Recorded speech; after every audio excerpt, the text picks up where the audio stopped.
Hello, my name is Bill Bowen. I'm the writer and director of the short documentary film you're now watching, and as well the full-length film which will follow and come out in the winter of 2009-2010.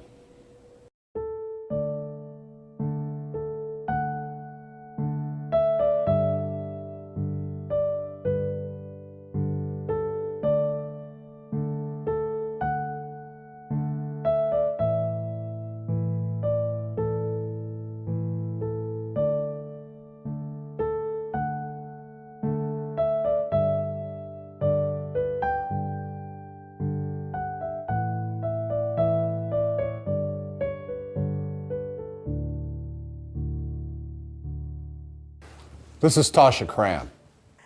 I found out that my daughter had been murdered a month after she died. At the age of 19, she had a baby, and the baby had a thyroidal condition that required a very expensive and specific type of medication.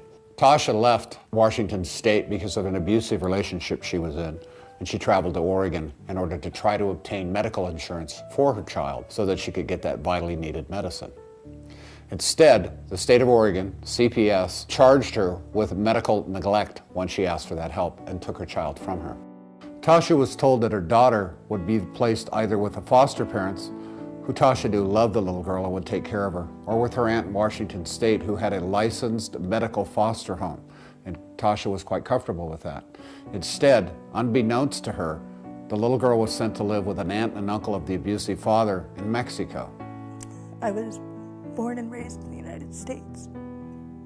My daughter was born here in Hillsboro, Oregon at Tuolumne Valley Hospital. I honestly didn't think it was possible for them to deport a U.S. citizen. The original story was that my daughter had died of asthma.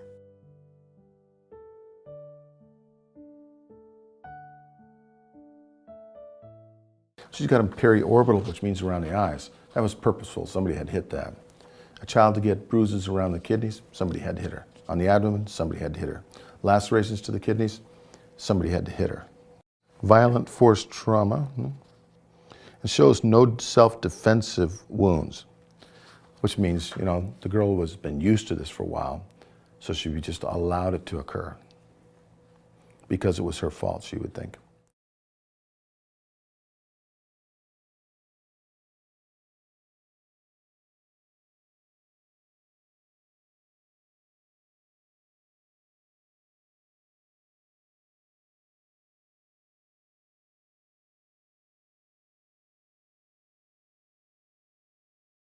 Little Adriana was being tortured on a daily basis. She was coming to school with cuts and bruises. When she was asked, where did you get the cuts and bruises? She told the teachers that the mosquito had done it.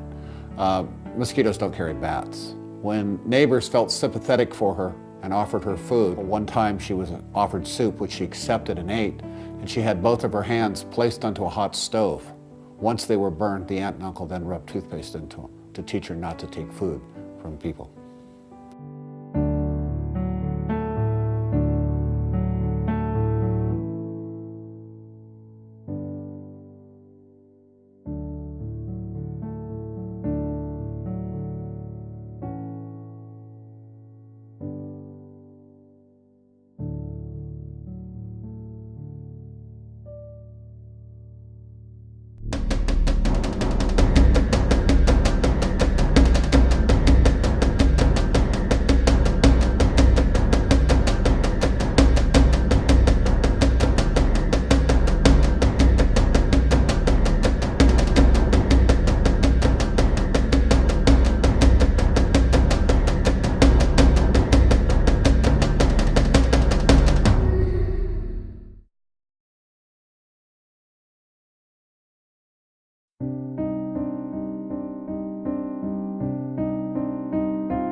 In the case of Haley Gray, who was 4 years old when she baked to death in a van, she was in the custody of her mother. The ex-husband sued CPS, and the court and the jury ultimately found that CPS was 51% responsible for the death of little Haley, and that the mother was 49% responsible. DHS took into custody the 3 small sons of that same father, and they placed those 3 boys back with the very woman, the ex-wife, who'd had custody of Haley when she baked to death in that van.